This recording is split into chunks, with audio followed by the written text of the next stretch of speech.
အားလုံးမင်္ဂလာပါကျွန်တော်ဒီနေ့ရှင်းပြမှာကတော့ဒီ G1 ကိုပြောင်းလာပြီးတော့အရင်တော့ High Korea အကောင့်ဖွင့်ထားတယ်ဒါပေမဲ့ High Korea အကောင့်ဖွင့်ထားတဲ့အချက်လက်ပါတစ်ခုမှမသိရလို့တွေအတွက်ကျွန်တော်ဘယ်လိုပြန်ရှာပြီးတော့ဘယ်လိုပြန်လုပ်ရတယ်ဘယ်လိုပြန်သုံးရလဲဆိုတာလေးကိုရှင်းပြပြီးတော့မှာဖြစ်ပါတယ်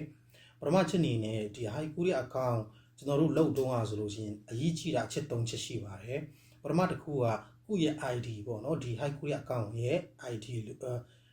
ဒုတိယကတော့ကိုယ့်ရဲ့ password ပေါ့နော်တတိယကတော့High Korea အကောင့်ဖွင့်တော့သုံးခဲ့တဲ့ Gmail ကိုသုံးခုဒီသုံးခုကတော်တော်ရေးကြည့်ပါတယ်လိုအပ်ပါတယ်အဲ့မှာဆိုလို့ရှိရင်ဒီသုံးခုထဲမှာကအရင်တော့ဒီ High Korea ဖွင့်တော့သုံးခဲ့တဲ့ဒီ ID ရဲ့ password ရဲ့ Gmail ရဲ့မတိဘူးဆိုလို့ရှိရင်ကျွန်တော်တို့ရှာဖို့ကဘာလဲဆိုလို့ရှိရင်သုံးခုထက်နှစ်ခုကိုတီးမှရမှာဖြစ်ပါတယ်ဥပမာအနေနဲ့ပြောမယ်ဆိုလို့ရှိရင်ဒီ ID နဲ့ password တီးလို့ရှိရင်တန်းဝင်လို့ရတယ်ပြီးတော့ ID နဲ့ Gmail တီးလို့ရှိရင် password ကိုတောင်းလို့ရတယ်ပြီးတော့ password နဲ့ Gmail တီးလို့ရှိရင် ID ပြန်ရှာလို့ရတယ်အဲ့လိုပုံစံမျိုးပေါ့နော်သုံးခုထက်နှစ်ခုတီးလို့ရှိရင်ရှာလို့ရတယ်ဒါပေမဲ့သုံးခုထဲမှာဘာတစ်ခုမှမတီးဘူးအရင်တော့ဖွင့်ထားတယ်ကိုကဒီ sign up account ဖွင့်လို့ရှိရင်လေဒီကန်နဲ့ဒီအကောင့်ရှိပြီးသားဆိုပြီးပေါ်တယ်ကွာဘာမှလုပ်လို့မရတော့အဲ့ဒီလူတွေအတွက်ဆိုလို့ရှိရင်ကျွန်တော်ဒီနေ့ရှင်းပြအဲ့ဒီလူတွေအတွက်ရှင်းပြပေးတော့မှာဖြစ်ပါတယ်အဲ့ဒါဆိုတော့မှာဒီ၃ခုထဲမှာကျွန်တော်တို့လိုက်ရှာမှာ၃ခုလိုက်ရှာမှာပေါ့နော်ပထမဆုံးအနေနဲ့ ID ကိုလိုက်ရှာမယ် High Korea account ID ကိုလိုက်ရှာမယ်ဆိုလို့ရှိရင်ကျွန်တော်တို့ဖုန်းထဲမှာ highkorea.go.kr ကိုရင်ဆုံးဝင်မယ်ဝင်ပြီးလို့ရှိရင်အောက်ဆုံးမှာပေါ့နော်အောက်ဆုံးမှာအောက်ဆွဲချလို့ရှိရင် PC ဆိုပြီးကွန်ပျူတာပုံလေးပေါ်လာလိုက်မယ်အဲ့ဒါလေးကိုနှိပ်မယ်နှိပ်လို့ရှိရင်ကြတော့ကျွန်တော်တို့အပေါ်ဆုံးကဒီ login ပေါ့ logo ရင်ဆိုရအောက်စာလေးကိုအဲ့ဒါလေးကိုနှိပ်မယ်နှိပ်လို့ရှိရင်ဒီမှာကဒီ ID နဲ့ password ဆိုတာလေးပြီးဘယ်လိုဆိုတာရှိရဲအဲ့နှစ်ခုမသိဘူးဆိုတော့ကျွန်တော်ချန်ထားမယ်သူ့အောက်လေးမှာက ID check key ဆိုတာနဲ့ပြီးဘယ်လို check key ဆိုတာလေးနှစ်နေရာရှိပါတယ်အဲ့မှာဆိုလို့ရှိရင်ကျွန်တော်တို့လိုက်ရှာမှာက ID ကိုရင်ဆုံးလိုက်ရှာမယ်ပေါ့နော် ID ကိုလိုက်ရှာမယ်ဆိုလို့ရှိရင်အဲ့မှာ ID check key ဆိုတာလေးကိုနှိပ်မယ်နှိပ်ပြီးလို့ရှိရင်ဒီ ID လိုက်ရှာဖို့ဆိုလို့ရှိရင်ပြီးလို့ရှိရင်ဒီ ID ကကျွန်တော်တို့ ID ကနံပါတ်နဲ့ email ဆိုတာလေးရှိလိုက်မယ်အဲ့မှာ email ကလုံးမသိတော့ဘူးအရင်တော့တုံးထားတဲ့ဥစ္စာဆိုအရင်တော့ဖွင့်တော့တုံးထားတဲ့ဥစ္စာဆိုတော့နေ့တွေကြာမသိတော့ဘူးဆိုတော့ ID ကနဲ့လိုက်ရှာမယ်ပေါ့နော်ဆိုတော့ဝိုက်ကူကင်းဒုံလို့ဘောနိုဆိုတာလေးကိုနှိပ်မယ်နှိပ်လို့ရှိရင်ကြတော့သူ့အောက်မှာစုံမြောင်ဆိုတာလေးရှိရဲမှာစုံမြောင်ဆိုတဲ့နေရာမှာကိုယ့်ရဲ့နာမည်ကိုနှိပ်မယ်ရေးမယ်ပေါ့နော်ပြီးတော့ဒုတိယနေရာမှာကရှင်းနံဟိုရီလို့ဆိုတာကတော့ကိုယ့်ရဲ့မွေးတက်ကလေးကိုရိုက်မယ်ပြီးတော့ဝိုက်ကူကင်းဒုံလို့ဘောနိုမှာကကိုယ့်ရဲ့ ID ကနံပါတ်ကိုနှိပ်မယ်ပြီးရင်သူ့ရောက်မှာ ID check key ဆိုတာလေးရှိနှိပ်လို့ရှိရင်ကိုယ့်ရဲ့ ID ပေါ်လာလိမ့်မယ်ပေါ့နော်ဆိုလို့ရှိရင်ကျွန်တော်တို့လိုအပ်တာကတကယ်လို့များ ID နဲ့ password ပြည့်ရဆိုလို့ရှိရင်ဝင်လို့ရရဆိုတော့ ID ကိုအခုကျွန်တော်တို့ရပြီဆိုတော့ password လိုက်ရှာမယ်ပေါ့နော်ကျွန်တော်တို့ဒီ High Korea မှာဆိုလို့ရှိရင်ခုန ID ကလိုက်ရှာပြီးရသွားပြီပေါ့နော်ဆိုလို့ရှိရင်ပြီးလို့ရှိရင်ခုက password ကြတော့ Gmail ရှိမှအရင်တော့ဖွင့်ထား Gmail ရမှာ password တောင်းလို့ရတာဆိုတော့အခုအရင်တော့တုံးထားတဲ့ Gmail လည်းမရှိတော့ဘူးဆိုတော့ပြောင်းဖို့တောင်းဆိုတာပေါ့နော်သူတို့စီမှာ password ပြောင်းပြီးပါကျွန်တော် password မိသွားပြီဆိုရအောင်စားလေးကို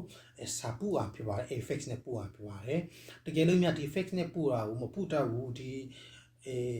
password ပြတာလေးကိုမလုပ်တတ်ဘူး edit မလုပ်တတ်ဘူးဆိုလို့ရှိရင်ကျွန်တော်စီမှာ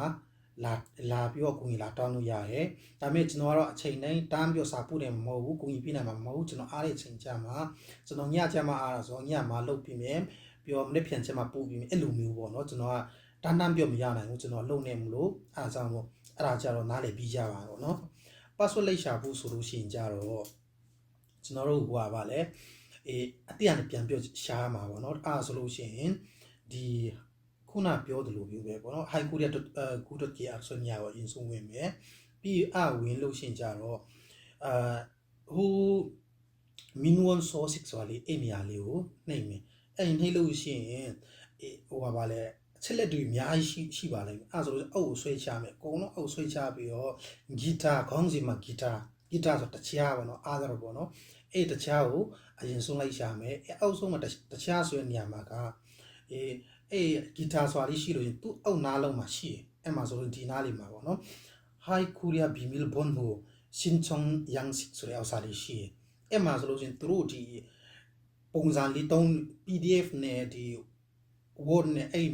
လိုမျိုးတုံးနေရပြလိုက်မယ်အဲ့မှာဆိုလို့ရှိရင် PDF နဲ့ download ဆွဲထားပါအဲ့ဒါလေးကို PDF နဲ့ download ဆွဲမယ်ပြီးတော့အဲ့ PDF နဲ့ download ဆွဲထားတဲ့ဥစ္စာလေးကိုကျွန်တော်တို့တွားဖွင့်မယ်ပေါ့နော်တွားဖွင့်မယ်ဆိုလို့ရှိရင်အဲ့မှာဘာရှိလဲဆိုလို့ရှိရင်အဲ့မှာ Hi Korea ID ဆိုတာလေးရှိတယ်အဲ့မှာခုနကျွန်တော်တို့လိုက်ရှာတဲ့ ID ကိုအဲ့မှာထည့်မယ်ပြီးတော့ irim ဆိုတဲ့နေရာမှာကကိုယ့်ရဲ့နာမည်ကိုအကုန်လုံးရေးမယ်ပြီးတော့연락가 전화번호ဆိုတဲ့နေရာမှာကိုယ့်ရဲ့ဖုန်းနံပါတ်ကိုရေးမယ်ပြီးတော့ 외국인 등록번호 또는 거수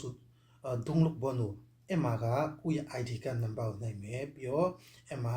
식년월일ဆိုတာမှာကကိုယ့်ရဲ့မွေးတက္ကရာကိုရေးမယ်ပြီးတော့ 가입 당시 주소ဆိုတာကအရင်တော့အဲ့ Hi Korea အကောင့်ဖွင့်တော့လိပ်စာပေါ့နော်ညီခဲ့တဲ့လိပ်စာပေါ့နော်အဲ့မှာကျတော့ကိုယ့်ဘာခန့်မှန်းလဲပေါ့နော်E9မှာနေတော့ကအဲ့စိတ်ယုံလိပ်စာပေါ့နော်အဲ့လိပ်စာကိုပဲရေးလိုက်အားဆိုလို့ရှိရင်ရလောက်တယ်ပြီးတော့ 현재 주소အဓိကရေးချင်တာ 현재 주소 ပါအားဆိုလို့ရှိရင် 현재 주소 ကအခုနေရဲ့လိပ်စာကိုရေးရမှာပြပါတယ်အခုဘယ်စိတ်ယုံမှာလုံနေလဲဆိုတာအဲ့လိပ်စာစိတ်ယုံမှာမလုံလို့ရှိရင်လည်းကိုယ့်ရဲ့အိမ်ဆိုလို့ရှိရင်အိမ်ငားတယ်ဆိုပါဆိုကိုယ့်အိမ်ငားတဲ့လိပ်စာကိုရေးရမှာပြပါတယ်ပြီးတော့ 권리자에게 전달 사항အဲ့မှာဆိုလို့ရှိရင်ကျွန်တော်တို့အဲ့မှာသူတို့ဘက်မှာသူတို့တွေ့တဲ့နေရာမှာသူတို့ဘာအတွက်နဲ့ဒီစာကိုပို့လာတာလဲဆိုတော့သူတို့ရှိမှာပေါ်မှာပို့ဖို့တော့ဘာရေးမလဲဆိုတာလေးကိုအဲ့မှာရေးရမှာပြပါတယ်အဲ့ဆိုလို့ရှိရင်ကျွန်တော်တို့ password ကိုပြောင်းဖို့တောင်းဆိုရဆိုရင်ဥစ္စာလေးကိုရေးရမှာပါတယ်အဲ့ဆိုလို့ရှိရင် Hi Korea 비밀번호 변경 신청ပေါ့နော်ကိုစိတ်တူတာရေးလို့ရတယ်အဲ့မှာပြီးတော့သူ့အောက်မှာကြတော့ဗာလဲဆိုလို့ရှိရင်앞면ဒီမှာအပေါ်မှာရေးထား 주민등록번호에 뒤 실사리 번호는 보이지 않게 하여 참여가 알아가로 이 ID 카드의 Cပိုင်းပေါ့နော် ID ကကို C ကနေတပ်ပုံရိုက်ပြီးတော့ဒီချက်ချလေးပေါ့နော်အဲ့ဒါကိုရိုက်ပြီးတော့အိမ်မှာထည့်ရမှာဖြစ်ပါတယ်ပြီးတော့သူ့အောက်မှာကြတော့ Ditmyan ဆိုတာကြတော့သူ့ရဲ့အနောက်ဖက်ချမ်းပေါ့နော် ID ကရဲ့နောက်ဖက်ချမ်းကိုအဲ့မှာရေးမယ်ပြီးတော့ဟိုပေါ်လေးမှာက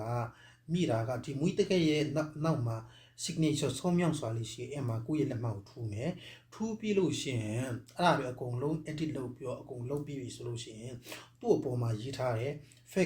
fax နဲ့ပို့မယ်ဆိုလို့ရှိရင်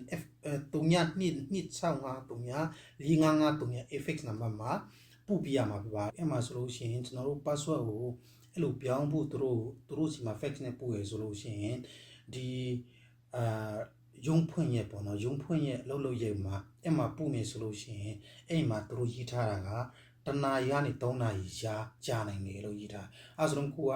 ကိုပို့ရဲ့ချိန်ကနေစပြီးတော့3နာရီအတွင်းမှာသူတို့က min password ပြောင်းလို့ရပြီ password သွားဝင်လို့ရပြီဆိုပြီးတော့သူတို့စာပို့လာမှာဖြစ်ပါတယ်အဲ့မှာဆိုလို့ရှိရင်သူတို့အဲ့ password ကသူတို့ကပို့လာမှာမဟုတ်ဘဲနဲ့အခုနအရင်တော့ ID လိုက်ရှာခဲ့တဲ့အဲ့ ID အတိုင်းကို password ညမှာလဲရိုက်ရမှာဖြစ်ပါတယ်အဲ့ပြီးလို့ရှိရင်ကိုယ့်ရဲ့ဒီ Hi Korea account ကိုဝင်မယ်ဆိုလို့ရှိရင် ID နေရာမှာလဲကိုယ့် ID တောင်းမယ် password နေရာမှာလဲကိုယ့်ရဲ့ ID အတိုင်းပဲကိုဝင်ပြီးတော့ login ဝင်လို့ရှိရင်ဝင်လို့ရပါတယ်အဲ့လိုဝင်ပြီးတော့ကိုယ့်ရဲ့ my page ထဲကိုတွားဝင်ပြီးတော့အဲ့မှာဆိုလို့ရှိရင်အဲ့နေရာကနေကိုယ့်ရဲ့ဒီ password အသစ်ကိုပြောင်းလို့ရတယ် password တက်လည်းပြောင်းမယ်ပြီးတော့ Gmail လည်းရင်တော့အောက်စာမိသွားတယ်ဆိုလို့ရှိရင်အခုလက်ရှိတောင်းနေအခုဖုန်းထဲမှာရှိနေတဲ့ Gmail ကို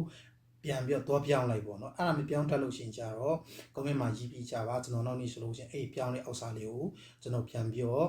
တင်ပြမှာဖြစ်ပါတယ်